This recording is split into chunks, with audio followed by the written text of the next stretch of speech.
Hey, I'm Dr. Ken Berry, family physician, and in this short video, we're going to explore the question, is coffee bad for you? Coffee has been vilified by many sources. Even some religions are anti-coffee. Human beings have only been drinking coffee for the last 500 or 600 years, so I think it's a valid question and we should look into it.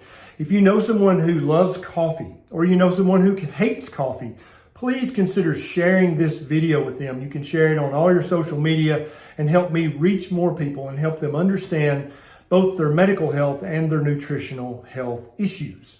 Now, let's talk about this. There are so many myths and superstitions and rumors out there about coffee. It's got to be bad, right?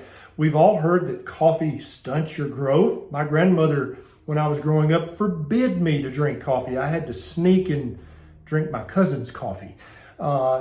Many people will say pregnant women should absolutely avoid coffee. It's bad for them or for the developing fetus. A lot of people say that you'll become dehydrated if you drink coffee because of the diuretic effect of the caffeine. You've heard that coffee causes heart disease, cancer, osteoporosis. We're going to go into all this stuff and figure out what the truth is. What does the research show? What's the common sense show? That's what this video is going to do. The first thing you should know about coffee is that many of the myths that you've heard, and you may actually believe some of them, most all of them come from a man by the name of C.W. Post. He had a coffee-like drink that was basically brewed wheat germ and molasses that he was trying to compete with coffee back in the early 1900s. And so he would buy full-page ads in different magazines and newspapers saying that coffee caused this, coffee would stunt your child's growth, coffee would hurt you in this, that, or the other way. That's where many of these myths came from, and that's why maybe your grandmother also forbade you from drinking coffee because she was afraid it would harm you in some way. He advertised so ubiquitously that it became part of the national culture that coffee may be bad for kids of pregnant women. There definitely are a few negative consequences from drinking coffee, but most of them are cosmetic, self-limited, and not dangerous at all. If you drink too much coffee, you may get irritable, or you may notice that if you drink too much coffee that it uncovers your essential tremor and seemingly makes that tremor worse. If you drink coffee within 6 hours of bedtime, you may have some insomnia that night. Now, that's not true for everybody. My wife can have a nice roasted cup of tasty coffee right before bedtime and sleep like a baby. I, on the other hand, have to stop my coffee about 6 hours before bedtime. There does seem to be a mild habit-forming effect with coffee, so if you drink coffee for a few months and then try to stop it cold turkey, you may have a little increased irritability and even a headache for a few days.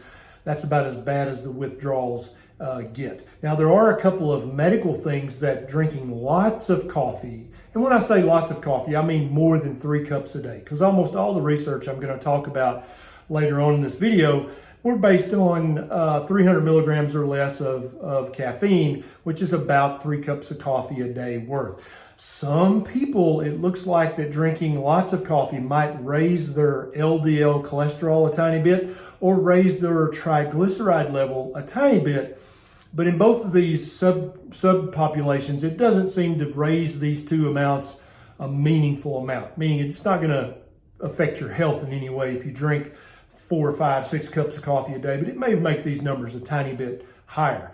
Now let's talk about all the good things that coffee has been shown to do for the human species.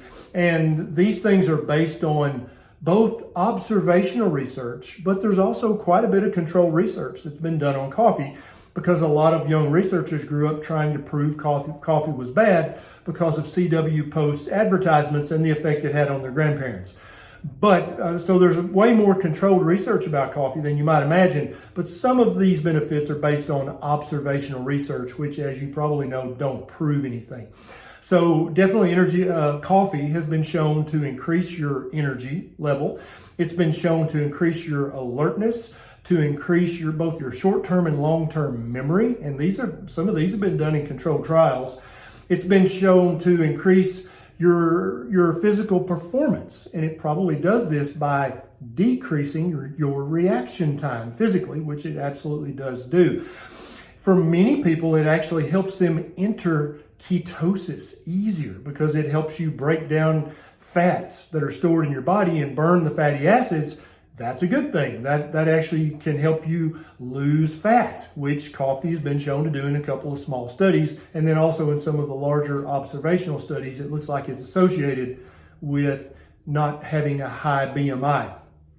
Coffee has been shown in large observational studies to be associated with increased mood, to be associated with an increased health span and an increased lifespan, to be associated with a decreased risk of type 2 diabetes, cancer, dementia, and Parkinson's disease. But of course, that's observational. That doesn't prove anything. It's just associated with that.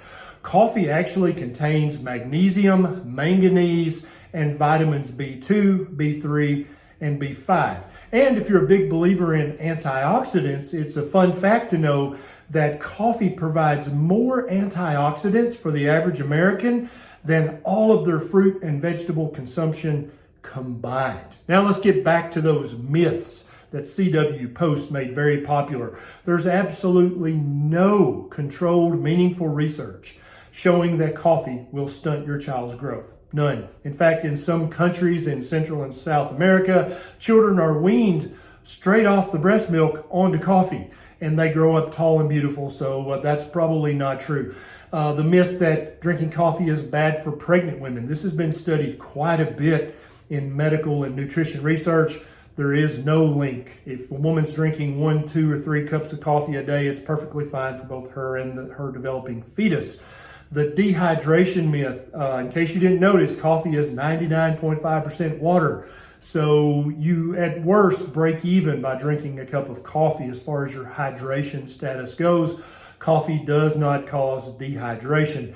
The other myth that coffee can cause heart disease, cancer, strokes, osteoporosis even. None of these are bear out in the medical and nutritional research. Coffee doesn't do any of those bad things that CW Post said that coffee would do. Therefore, it's perfectly safe for you to drink 2 or 3, maybe even 4 cups of coffee a day. You're welcome. So yeah, if that makes you happy, you're welcome. If you're surprised by this video, then yeah, I'm going to put all the research links down below in the show notes so you can check out the research that I read making this video.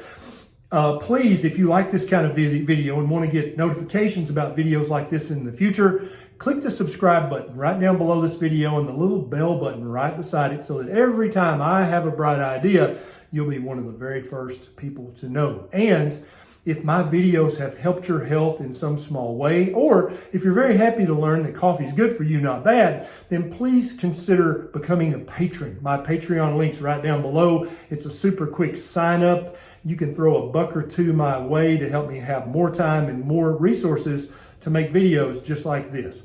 This is Dr. Barry. Enjoy your coffee. I'll see you next time.